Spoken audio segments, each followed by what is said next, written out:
मेरी जिंदगी के हर सवालों के जवाब तेरे वचनों में लिखे। बोलो परमेश्वर, मैं तैयार हूँ तेरे वचन को सुनने के लिए, तेरे वचन के द्वारा अपने जीवन को बदलता हुआ देखने के लिए। प्रभु यीशु मसीह के नाम में बात से सब बोले। यूहन्ना 5 उसका 1 हम पढ़ेंगे, पेज नंबर 136। जल्दी निकालोगे। नया नियम यूहन्ना पेज नंबर 136, चैप्टर 5 वर्स 1, 5वां अध्याय पहला वचन। यूहन्ना 5 पेज नंबर 136 पर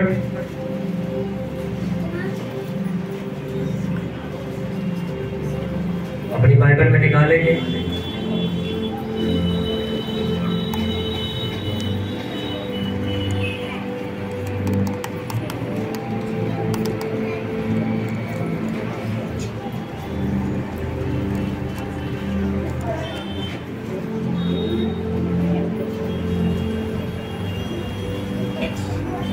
यूहन्ना 5 उसका 1 पढ़ूंगा, सब लोग ध्यान से सुनेंगे। इन बातों के पश्चात यहूदियों का एक पर्व हुआ और यीशु यरूशलेम को गया।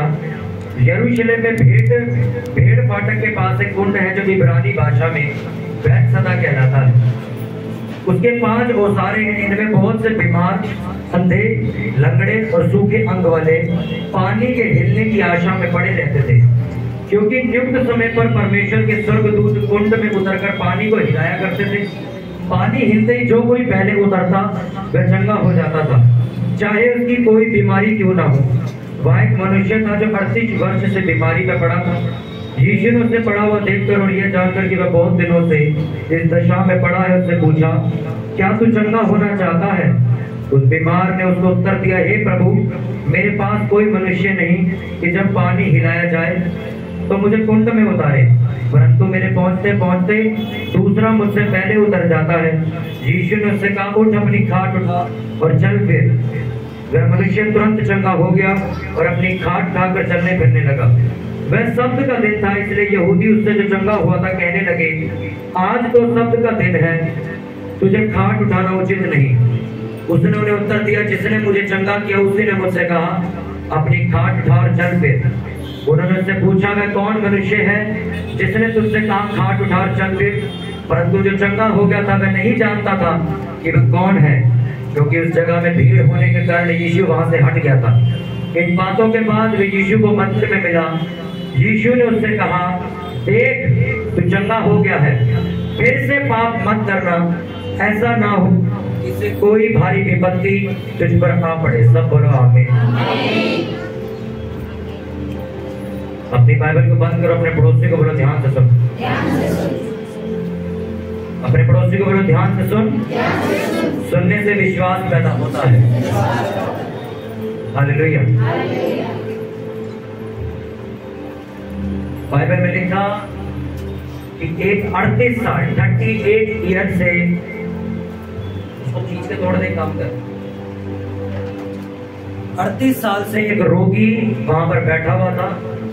वहां पे हर बीमार, लंगड़ा, कोढ़ी, हर तरह का बीमार आदमी वहां पर बैठा था और वहां पर एक कुंड होता था। लिखा, उस कुंड को स्वर्गदूत छूते थे, हिलाते थे, तो जो पहले उतरता था, वो जो बंदा था वो चंगा हो जाता था। लिखा, 38 साल का रोगी 38 साल से वहीं पर इंतजार कर रहा था। हालेलुया। 38 साल से वह इंतजार कर रहा था कि कोई मुझे आएगा और इस कुंड में मुझे उतार देगा। प्रभु यीशु मसीह वहां पर गए, उससे मिले, उसको बोला, अपनी खाट उठा और चल फिर। कितनों को मेरी बात समझ आ रही? लोग डिस्टर्ब नहीं कर रहे, वॉलंटियरी लोगों को डिस्टर्ब कर रहे। हालेलुया। 38 साल का व्यक्ति जब चंगा हुआ तो बाहर चला गया, खाट, अपनी बिस्तरा, अपनी चटाई उठा के बाहर चला गया। जब बाहर गया तो बाइबल ऐसा बताती कि लोग उससे मिले, कहते सब्त के दिन तुझे ऐसे खाट उठा के घूमना ठीक नहीं। उस टाइम पे लोग इस चीज को मानते थे, शनिवार के दिन तुम ये काम नहीं कर सकते, उसको सब्त का दिन कहा जाता था। तो उसने कहा, जिसने मुझे कहा, मैं खड़ा हो गया, मैं ठीक हो गया। वो कहते, किसने तुझे कहा? कहते, उसको तो मैं जानता नहीं। वो दोबारा मंदिर में जाता है, प्रभु यीशु मसीह से दोबारा वही मिलते हैं, और प्रभु यीशु मसीह उसको मिलके पता है क्या बोलते हैं, देख तू चंगा हो गया, अब दोबारा पाप मत करना, कहीं इससे ज्यादा बुरी विपत्ति तुझ पर आ पड़े। अपने पड़ोसी को बोलो, यीशु ने कहा दोबारा पाप मत करना कि इससे भी बड़ी विपत्ति तुझ पर आ पड़े। हालेलुया।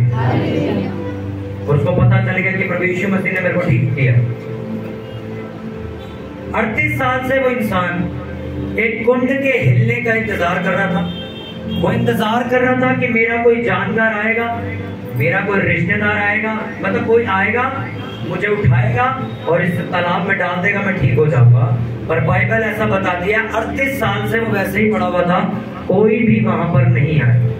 38 साल, लगभग 40 साल के आसपास वो एक ही जगह पड़ा रहा। सोचो किस इंतजार में कि कोई आएगा, मुझे उठाएगा, मुझे तालाब में उतारेगा जो स्वर्गदूत ने हिलाया है, और मैं उसमें उतरूंगा और ठीक हो जाऊंगा। पर 40 साल तक बाइबल बताती है कोई नहीं आया। 40 साल बाद प्रभु यीशु मसीह आए, और उसे वही, ये नहीं कि यीशु मसीह ने आकर उसकी मदद करी, कि उसे उठा कर ले गए, कि उसे उठा कर ले गए और उसको तालाब में रख दिया, और ये कहा कि भाई अब मैं तेरी मदद करने आया हूं, तू तालाब में चला जाएगा, ठीक हो जाएगा।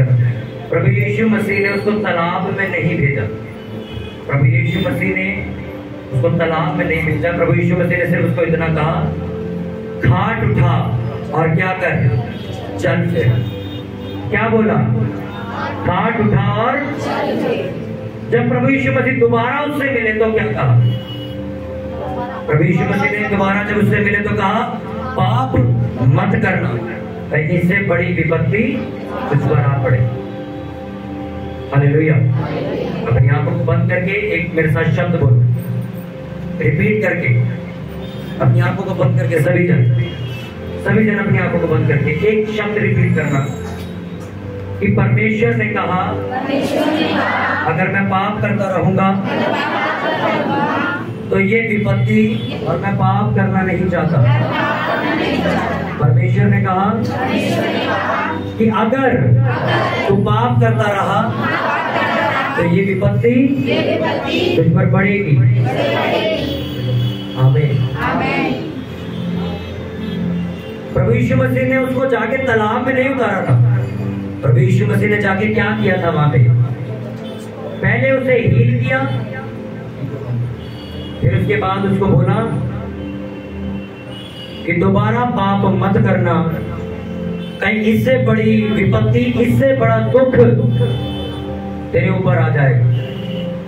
हालेलुया। कितनों को बात समझ आ रही? इस वचन को दोबारा पढ़ो 1 से 5 तक। इन बातों के पश्चात यहूदियों का एक पर्व हुआ और यीशु यरूशलेम को गया। यरूशलेम में भेड़ फाटक के पास एक कुंड है जो इब्रानी भाषा में बैतसदा कहलाता है।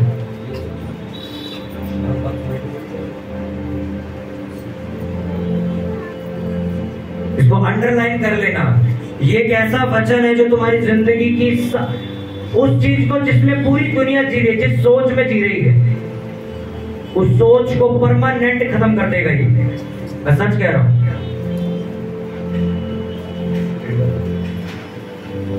इस वचन को अंडरलाइन करो। इससे पहले कि मैं आपको पूरा वचन समझाऊं, इसको अंडरलाइन करो। ये वचन ऐसा वचन नहीं जिसको पढ़ के खत्म कर दिया जाए, क्योंकि पूरी दुनिया इसी सोच में जी रही है जिस सोच में वो 38 साल का रोगी जी रहा था। हालेलुया। मेरी तरफ ध्यान।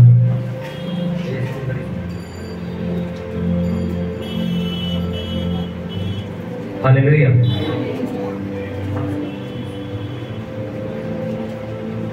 जब प्रभु यीशु मसीह उसको मिले तो प्रभु यीशु मसीह ने कहा कि दोबारा पाप मत कर। मैं ये बार बार रिपीट इसलिए कर रहा हूं ताकि आपको समझ आ जाए कि प्रभु यीशु मसीह ने ये क्यों कहा था। हालेलुया।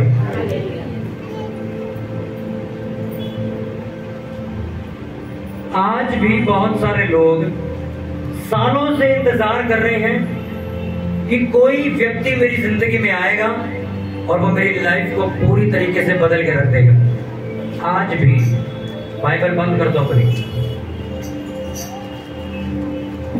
आज भी इस दुनिया में मसीही लोग को जानने जाती हूँ, वो आज भी यही सोच के बैठे हैं कि कोई मेरा रिश्तेदार आएगा या कोई मेरा खास आदमी आएगा या कोई मेरा दोस्त आएगा, वो मेरी मदद कर देगा।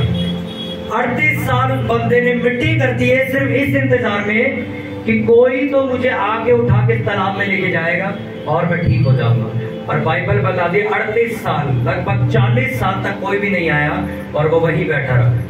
सोचो, क्या उसके माँ बाप नहीं थे, उसके भाई बहन नहीं थे, उसके रिश्तेदार नहीं थे, उसके आस पड़ोस वाले भी तो होंगे जो उसको जानते होंगे, पहचानते होंगे। कोई भी आके कहता यार चल कल मैं छुट्टी करूंगा ऑफिस की, तेरे को आके तालाब में उतार दूंगा और तू ठीक हो जाएगा। सोचो 40 साल तक कोई नहीं आया वहां पे और वो वहीं पड़ा रहा और सड़ता रहा।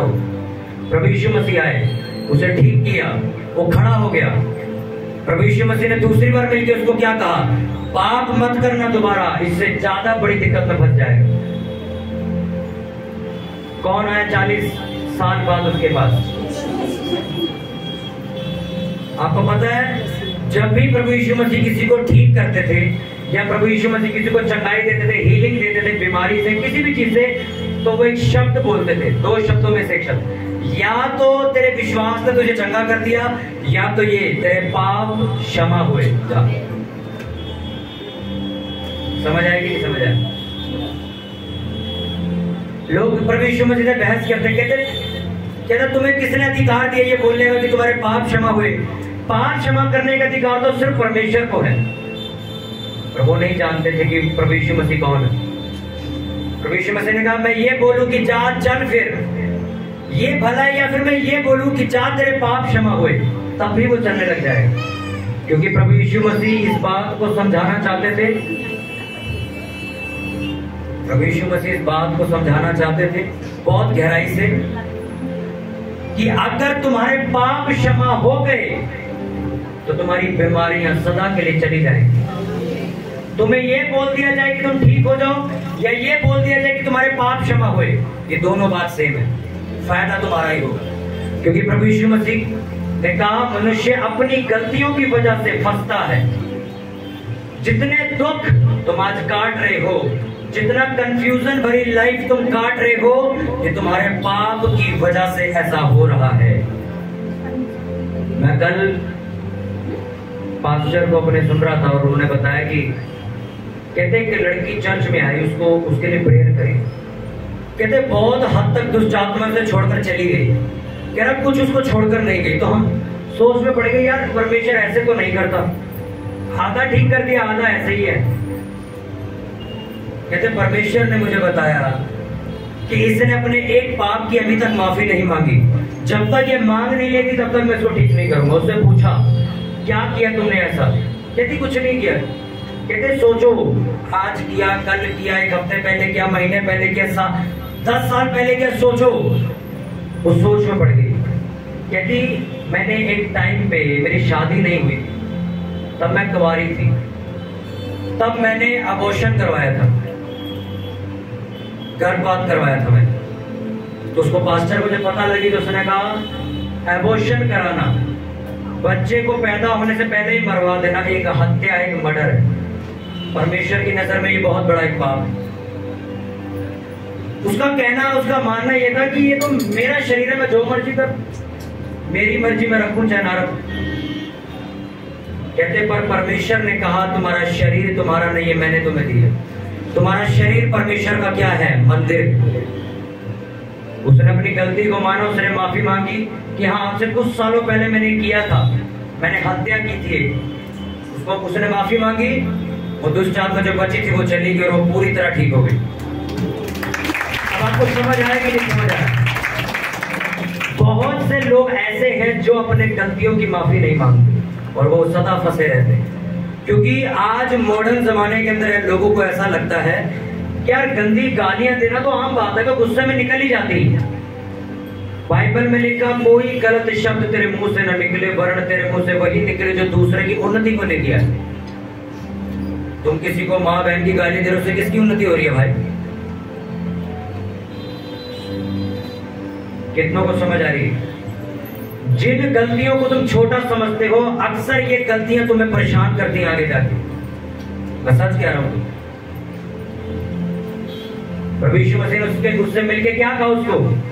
दोबारा पाप मत करियो, नहीं तो इससे बुरी हालत हो जाएगी। यानी कि अगर वो 38 साल से जो वहां बैठा था, अपने पाप की वजह से बैठा था, जब उसके पाप माफ हो गए, वो खड़ा होकर घर चला गया।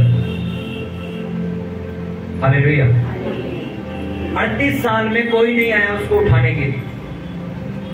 तुम ये सोच के बैठे हो कि मेरी जिंदगी में थोड़ा पैसों को लेके थोड़ी कंफ्यूजन है, थोड़ा पैसों को लेके तंगी है, तो मेरा एक रिश्तेदार बहुत पैसे वाला है, वो मुझे पैसों की मदद कर देगा तो हमारा रास्ता खुल जाएगा।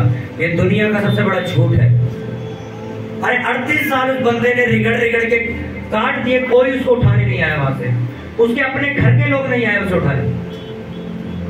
तुम्हारे घर का हर मसला, तुम्हारी जिंदगी का हर मसला जो तुम्हें अब तुम्हें कंफ्यूज कर रहा, तुम्हें पागल कर रहा है कि यार मेरी जिंदगी में क्या तमाशा चल रहा है, मैं तुम्हें आज पहली और आखिरी चीज बता दूं, कोई भी व्यक्ति तुम्हारी जिंदगी में आके उसे हल नहीं कर सकता जब तक 38 साल बाद जैसे प्रभु यीशु मसीह के पास आए, जब तक प्रभु यीशु मसीह तुम्हारे पास नहीं आ जाते, तब तक वो मसला हल नहीं होगा। तुमने ऐसे, मैंने एक व्यक्ति को देखा, उसने अपने घर से लठ निकाली, कुत्ते भौंक रहे थे बाहर कुत्ते भौंक रहे थे, उसको उसकी नींद खराब हो रही थी। वो लठ लेके आया, उसने कुत्ते के मारा, कुत्ते की टांग फ्रैक्चर हो गई। अब कुत्ता बोल नहीं सकता, बेजुबान जानवर, अब वो किसी को अपना दुख बता नहीं सकता। उसको चलो परमेश्वर ने कुछ ऐसे लोग रखे जो सेवा करते हैं, आए, उसको ठीक किया, प्लास्टर किया, सब कुछ किया, उसको दवाई दी, उसको साथ ही ले गए। आज वो कुत्ता बिल्कुल ठीक है, मस्त खेलता है, कूदता है, अभी भी दिखता रहता है, बिल्कुल ठीक है। जिसने लठ मारी थी उसका एक हिस्सा पैरालाइज आज भी, लकवा मरा हुआ, उसको आज तक ठीक नहीं हुआ। मिलता है वो भी मेरे को। अब उसको कौन बताइए क्यों हुआ तेरे साथ? तुम्हारे साथ जो कुछ भी घट रहा है वो तुम्हारे पाप की वजह से घट रहा है। तुम्हारी जिंदगी में जो कुछ भी होगा कल सुबह, वो तब होगा कि तुमने आज क्या किया है। मैंने पिछले संडे तुम्हें एक वचन दिया कि वो लोग जो माफी मांग लेते हैं, पाप छोड़ देते हैं, परमेश्वर उन पर जल्दी अनुग्रह करता है। बाकायदा उनके जो घमंड में घूमते कि हमने तो कुछ भी नहीं किया, हम तो बिल्कुल सही चल रहे हैं, कोई गलती नहीं हमारे अंदर, तो कोई पाप नहीं किया, हमने बिल्कुल जेन्युइन आदमी है। शाऊल ने क्या किया था? सिर्फ 2, 4, 8, 10 जानवर ले आया था। परमेश्वर ने कहा था सबको मार के लाइयो, छोड़ के मत आइयो, वो लेके आ गया साथ में। सिर्फ इतनी गलती थी उसकी, परमेश्वर ने उसको राजगद्दी से उतारा और किसी और को राजा बनाया। अब सुनो, दाऊद ने क्या गलती करी थी?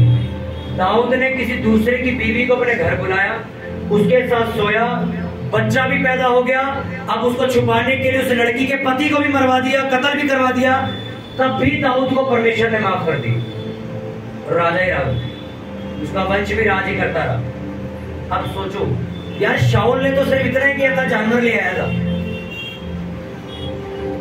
इसने तो काम ही हाथ पर कर दिया था, सारा बंदे मरवा देते थे। तब भी इसको परमेश्वर ने माफ क्यों किया? क्योंकि दाऊद ने माफी मांगी, उसने अपनी गलती मान ली थी, शाऊल ने नहीं मानी। वो कहता क्या हो गया, जानवर ले आया तुम्हें?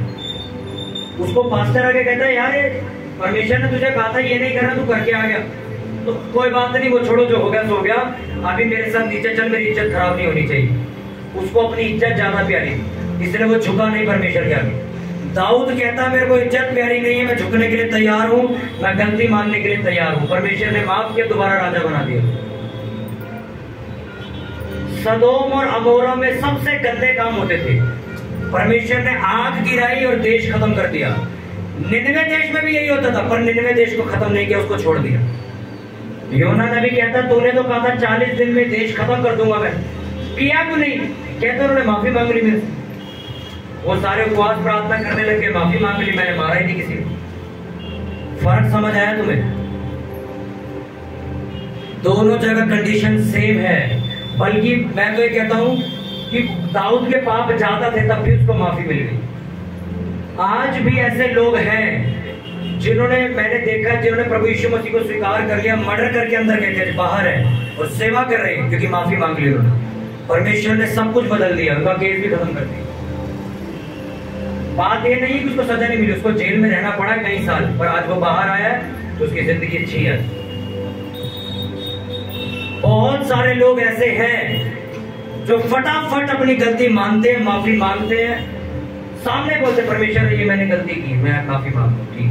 परमेश्वर कहता तूने मान लिया, मैंने माफ कर दिया। उसने कहा मैं दया करने वाला परमेश्वर। और बहुत से लोग आपको ऐसे मिलेंगे जो चर्च आए हैं, चर्च से वापस जाएंगे और वही काम दोबारा करेंगे।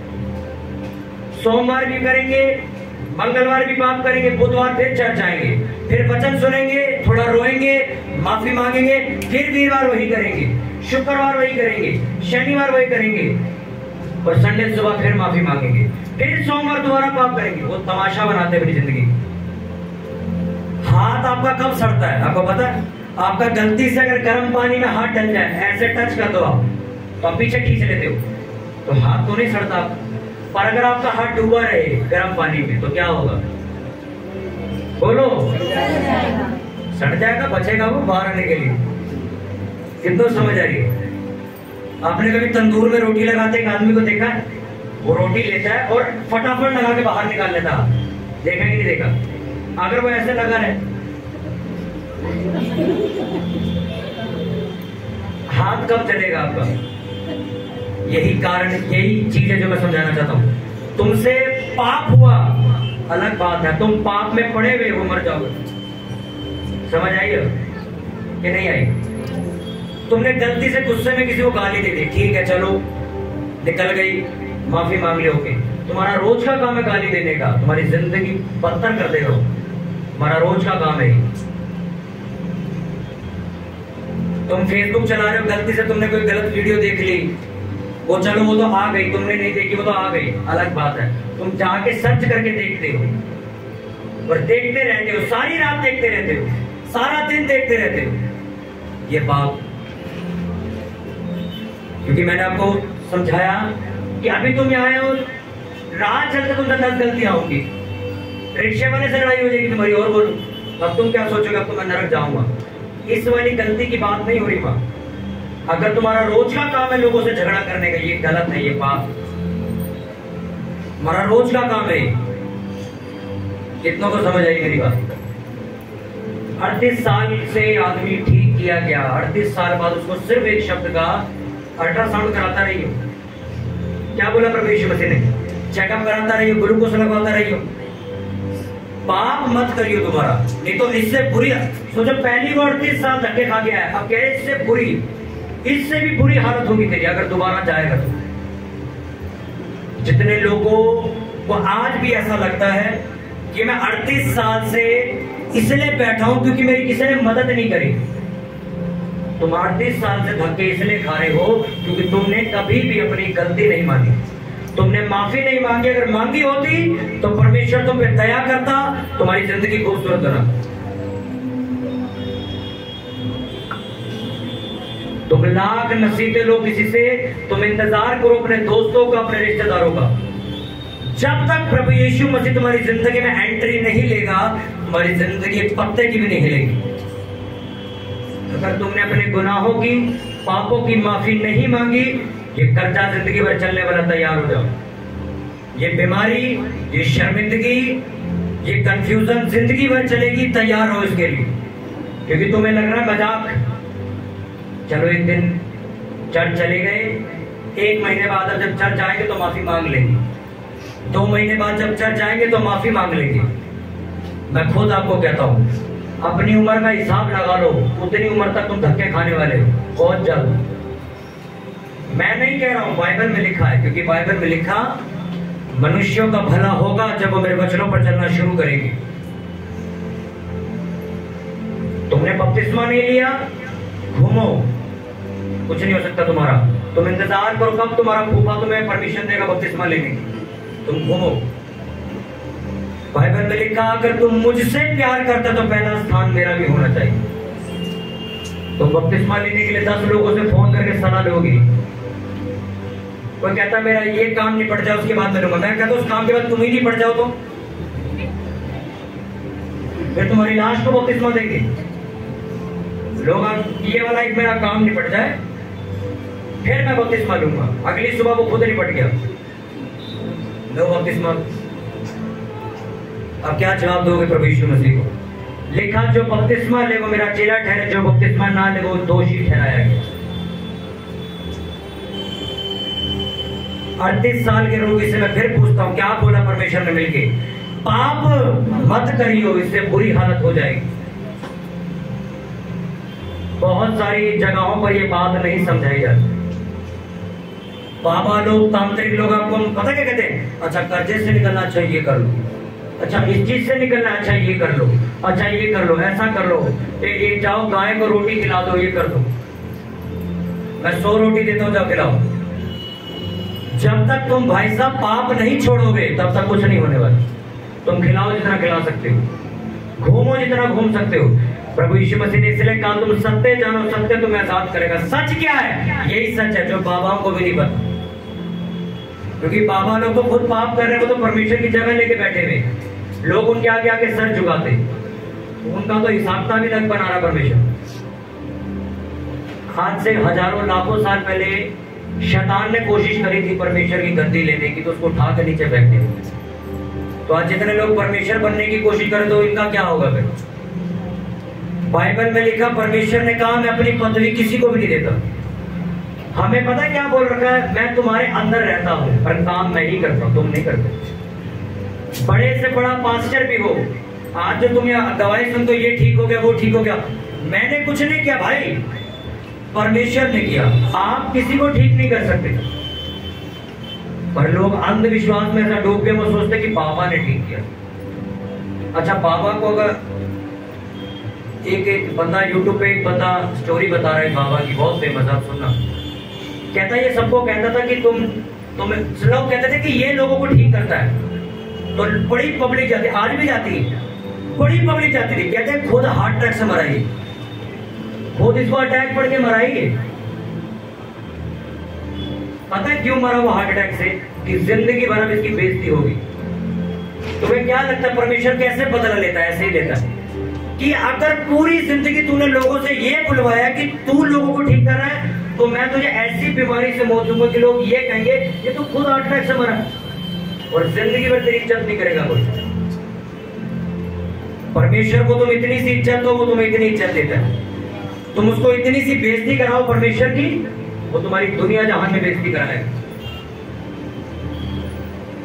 हम शुक्रवार नाइट प्रेयर में यहाँ बैठे, मैं लड़कों को समझा रहा, मैं कहा आज भी ऐसे क्रिश्चियन, ऐसे मसीही लोग हैं जो बाइबल पढ़ते हैं, प्रेयर करते हैं, चर्च आते हैं, बपतिस्मा ले रखा है, पर अभी भी दूसरे धर्मों के रीति रिवाज बनाते हैं, और फिर कहते हैं हमारा परिवार नहीं बचा, हमारा ये नहीं बचा, हमारा वो नहीं बचा। तुम जब तक परमेश्वर के हिसाब से नहीं चलोगे, मैं तुम्हें आज भी ये बात कह रहा हूं, तुम 10 साल चर्च आओ, तुम सिर्फ गवाहियां सुनोगे, कभी दोगे नहीं, क्योंकि तुम तो घर जाके कुछ और हो जाते हो। तुम तो रीति रिवाज बनाने लग जाते हो। वो मामा आ गए थे, जबरदस्ती करने लगे, हमने ठोस लिया फिर ले।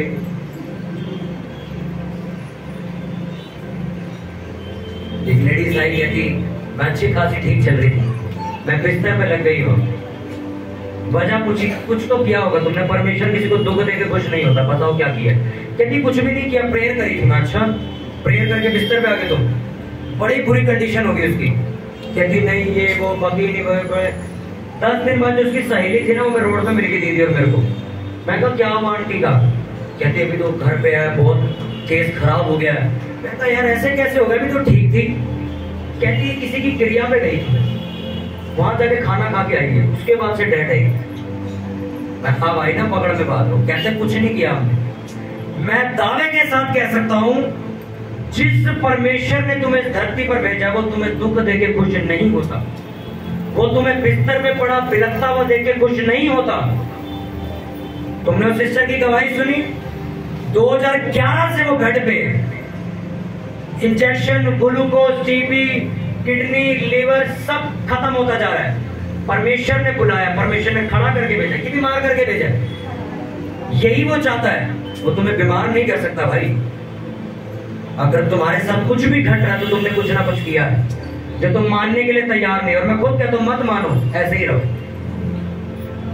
यहाँ पे प्रोफेसी होती, परमेश्वर जब भविष्यवाणी का आवाज नहीं हम तो नहीं हम तो नहीं, और हम सब हंसते हैं। पता है क्यों?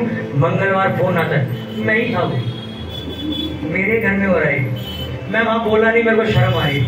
और लोगों को यहाँ क्या साबित होता है? अरे गलती हो गई, पास चली, झूठ बोलने लगता है, चली गई है मेरी प्रोफेसी। तो सोचो मेरा कुछ नहीं किया, उसकी वजह से परमेश्वर की बेइज्जती हुई, तब होगा तब। हालेलुया। 38 साल में कोई नहीं आया उसको उठाने के लिए। आया कोई? तो तुम्हारे मसले हल करने भी कोई नहीं आएगा। प्रभु यीशु मसीह आए 38 साल बाद, उसको उठा के घर भेज दिया, चलो दिहाड़ी लग। अब पुनीत और मैं गवाही सुन रहे थे, कहते चर्च में मुर्दा जिंदा हुआ है। कहते तो उसके परिवार वाले गवाही देने, कहते हॉस्पिटल वाले कहते इसका मतलब 1-2 घंटे में जान चली जाएगी इसकी, तो अपने रिश्तेदारों को बुला लो, वो मिल लेंगे इससे। तो उन्होंने रिश्तेदारों को बुलाया, पास्टर को भी बुला लिया। वो पास्टर वहां गए, उनके उसकी छाती पे हाथ रख के प्रेयर करी। वो आज तक आदमी जीवित है जो 2 घंटे में मरने वाला था। और सुनो, तो पास्टर के पास गए परिवार वाले गवाही देने चर्च में कि हमारा बंदा था, ऐसे ऐसे मरने वाला था, जिंदा हो गया। तो पास्टर पूछा कहाँ है वो, मिलवाओ। कहते वो तो दिहाड़ी करने गया। सोचो आदमी 2 घंटे मरने वाला था, वो जॉब पे गया हुआ। कितनों को समझ आ रही? तुम्हारे पाप, मैं कहता हूँ आखिरी सांस पे भी क्षमा होगी, तुम्हारी उम्र बढ़ जाएगी वो उसी वक्त। परमेश्वर तुम्हें मरने से बचा लेगा। हालेलुया। क्या करना है आज से? सिर्फ बातें करने वाला मसीह बनना है कि एक्चुअल में मसीह बनना है? बोलो। आप मसीह में जब नए नए आए ना, 4 महीने मेरे को हुए थे, मैं सारे त्योहार मनाता था। तो मेरे पास्टर मेरे को मना नहीं करते थे। मैं चर्च भी छोड़ देता था त्योहार मनाने के लिए, क्योंकि तब इतना मेरे को कुछ पता नहीं था, नए नए प्रभु में आए थे, तो सारे त्योहार मनाता था मैं। तो मेरे जो पास्टर वो कुछ भी नहीं कहते थे कभी। 2018 में जब मैं एंट्री की मैंने, तो परमेश्वर ने जब मेरे जीवन को बदला, वो दिन और आज का दिन मैंने फिर दोबारा कोई त्योहार नहीं मना। शुरुआत में चीजें अच्छी लगती है कि आपको नहीं पता। अरे तुम 10 साल पुराने मसीहों में भी यही कर रहे हो। मेरी मम्मी बताती, कहते गली में से आ रहे थे, एक आदमी आ गया और लेडीज आ गई, कहते ले लो, हमारे घर में आज ये हुआ था तो ये खा लेना। फिर कहा हम तो लेते नहीं। कहते वो लेडीज 1 घंटे तक बोलती थी गली में, कैसे लोग हैं, इन्होंने ये नहीं लिया, इन्होंने ठुकरा दिया, इन पे तो दंड आएगा, इन पे श्राप आएगा, ये आएगा। और मैं ऊपर खड़ा होकर मस्त मजे ले रहा हूँ। वाह। और सोचो मेरी मम्मी भी मेरी जैसी बन गई। मैंने कहा क्या बोला फिर तुमने? कहते मैं भी तेरी तरफ बुत बन के खड़ी हूँ, बोलती है। मैंने भी जवाब नहीं दिया, मैं तो बढ़िया था, क्योंकि आपको पता है सबसे ज्यादा लोग कब गलत है, जब तुम जवाब नहीं देते। मेरे ऑफिस में कहते ना, अरे यश भाई यार ये गलत बात है यार, तुम इतनी बढ़िया तुम्हारा बिजनेस है, ये वो है यार, लोग आते यार तुम वो कुछ लेके आते, तुम खाते नहीं हो, ये नहीं वो नहीं। मैं क्या तुम मेरे को दुकान से खरीद के खिला दो, जो मर्जी मैं खा लूं। कहते नहीं ऐसे, मैं यूं देखता रहता, मैं बोल, कहते हैं जवाब दो कुछ, मैं जवाब नहीं। हालेलुया। तू खड़ा रह के देखता रहे बस। कितनों को बात समझ आ रही? 38 साल का रोगी सिर्फ पाप की वजह से पड़ा। जब ठीक हुआ तो यही बोला कि पाप दोबारा मत करना। आज मैं आपसे कहता हूं, तुमसे जो भी गलतियां हो, मैंने पिछले संडे तुम्हें बताया कि तुमने इतना बड़ा पाप नहीं किया कि तुमने किसी का कत्ल करवा दिया। किया क्या? किसी के हस्बैंड को अपने पास रख लिया, उसकी वाइफ मरवा दी हो, या उसकी वाइफ अपने पास रख लिया, हस्बैंड मरवा दिया हो। इतना बड़ा पाप किया तुमने। सोचो उस आदमी को भी माफी मिल गई और वो राजा बन गया। तो तुमने हद से क्या किया होगा? झूठ, चुगली, थोड़ा हंसी मजाक, गलत, बस गुस्सा, हाथ उठाया होगा बस। और क्या किया होगा तुमने? बस और कुछ नहीं किया होगा तुमने। आज बोल के जाना परमेश्वर, परमेश्वर आज मैं माफी मांग के जा रहा हूं, इस पाप को सदा के लिए छोड़ दो। मेरे फोन में अगर इंटरनेट है और उस इंटरनेट की वजह से मैं सारा दिन अपना इंटरनेट पे सोशल मीडिया पे गुजार देता हूँ, तो आज से प्रभु मैं इंटरनेट डलवाना बंद कर दूँ। अगर मेरे फोन में इस व्यक्ति का नंबर है, ये मुझे बार बार बुलाता है शराब पीने के लिए, मैं इस बंदे का नंबर आज ब्लॉक करूंगा। कि अगर मेरे दोस्त है, इसके पास जाने के बाद मेरा मन थोड़ा गंदे विचारों से भर जाता, तो आज के बाद मैं इसके पास नहीं जाऊंगा। ये जब भी मुझे फोन करेगा मैं डेडलाइन करूंगा, इग्नोर करूंगा, बात टाल दूंगा। मेरे आधे से ज्यादा दोस्त बदमाश बन चुके हैं, आधे तिहाड़ जेल में बंद हैं, और वो मुझे आज भी फोन करते, अब चले जाओ, जाना है तो। मैं और शिवम धाम गए सुबह 5-6 बजे झील पे। एक लड़का वहां से बड़ा लंबा छोटा, इतने लंबे बाल जैसे लड़कियां रखती हैं, इतने लंबे बाल, मुंह उसका फटा हुआ, चलता हुआ आ रहा सामने से। और जितने उसे रोड पे लोग खड़े थे सारे कोई उसके पैर छू रहे, कोई हाथ मिला रहा, कोई उसको नमस्कार कर रहा, क्योंकि वो बहुत एक बदमाश टाइप का आदमी वहां का, बहुत पब्लिक, बहुत हद तक पुलिस वाले भी डरते। तो हम देख रहे दूर से, मैं कहा यार देख, सारे हाथ हाथ जोड़ रहे हैं। वो आगे मेरे से हाथ मिला रहा है, कह रहा यश भाई कैसे हो। और मैंने ध्यान से देखा, मैं कहा तू यहाँ क्या कर रहा है। वो मेरे 5th क्लास में पढ़ने वाला मेरा दोस्त था, हम 8वीं क्लास तक इकट्ठे पढ़े हैं। सोचो आज वो क्या बन चुका है। उसके मुंह पे ब्लेड वगैरह लगे थे, तो मैं उन्हें लंबे बाल कर लिए, मैं पहचान नहीं पाया। उसने हाथ मिलाया, खड़ा हो गया, कहते यश भाई और कैसे हो। मैं कहा यार भूलिया बदल लिया तूने। कहते बस भाई ऐसे ही है। कहता मैं यार तुम्हें फेसबुक पे देखता हूँ, बहुत अच्छा लगता है यार, चलो हम में से कोई एक तो सुधरा। एक लड़का लड़की के केस में जेल में बंद है, जिसने मुझे बाइक चलाना सिखाई थी, अब बाहर आया है, केमिस्ट की दुकान पे काम करता है। मुझे आज भी पता वो कहाँ रहता है, आज भी मिलता है। कह रहा है यश भाई तुम सही लाइन में आ गए। मेरी मर्जी थी, मैंने सबके नंबर डिलीट किए थे, और मेरे को जब फोन आते थे मैं जाता नहीं था। आज मैं खुश हूं, मैं अच्छा हुआ नहीं गया, ये तो मैं तिहाड़ में मुट्ठी मार के प्याज तोड़ के रोटी खा रहा हूं, और क्या करना था मैं। आज तुम फैसला करके जाओगे, तुम 38 साल के या 12 साल से 6 साल से जिस भी चीज का इंतजार कर रहे हो कि मेरी जिंदगी में कुछ आएगा और मेरी लाइफ बदल जाएगी, सिर्फ प्रभु यीशु मसीह आएंगे तो बदलेगी। 38 साल बाद कौन आया उसके पास? जिंदगी भर उस आदमी की शर्मिंदगी खत्म हो गई।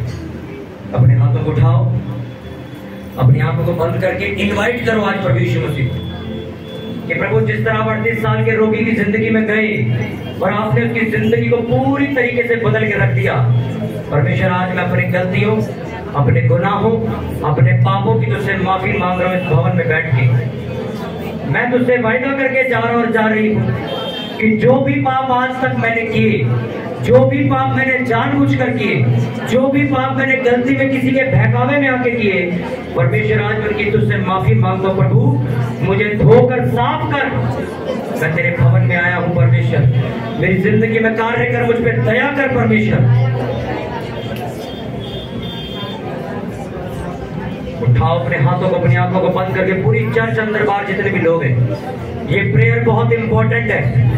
यही प्रेयर दाऊद ने की थी और आज तक हम उसके बारे में पढ़ते कि इसका वंश राज करता रहा। आज तुम अपनी प्रेयर इधर उधर देखने में व्यर्थ कर दोगे, ये तुम्हारी प्रॉब्लम। अपने हाथों को उठाओ ऊंचे स्वर्ग की तरफ, पूरा अपना मुंह खोलो, मन में बात मत करना। बोलो परमेश्वर मैंने ये पाप किए, मैं इस पाप की माफी मांगता हूँ। मैंने इस बंदे के खिलाफ चुगली करी, मैं इसकी माफी मांगता हूँ। मैंने इस तरह की गालियां दी, मैं माफी मांगता हूँ। मैंने ये व्यभिचार किया, मैं माफी मांगता हूँ। मैंने अशुद्ध चीजें देखी, मैं माफी मांगता हूँ। परमेश्वर मुझ पर दया कीजिए, मेरी सोच बदली, मुझे धो के साफ कर, मुझे शुद्ध कर, मुझे पवित्र कर। परमेश्वर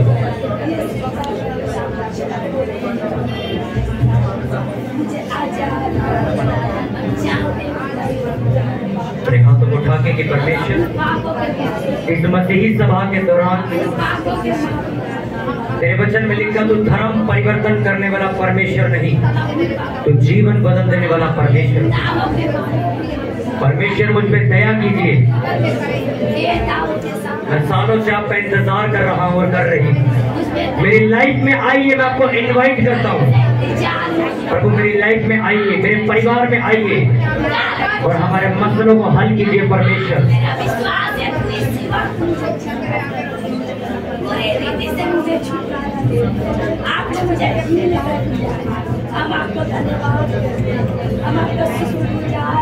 अपनी जगहों पे, अपने स्थानों में खड़े होके प्रार्थना करेंगे सभी जन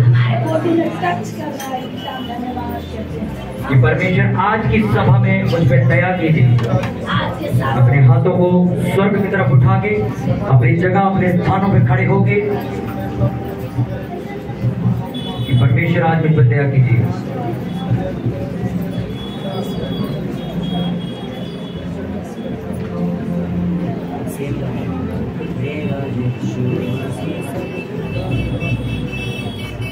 अपने हाथों को उठा के अपनी जगहों पे खड़े होकर सभी जन परमेश्वर हम पे दया कीजिए, हम पे अनुग्रह कीजिए। अपने पापों की माफी मांगेंगे सभी जन, अपने बीजों, अपने दशांशों, अपने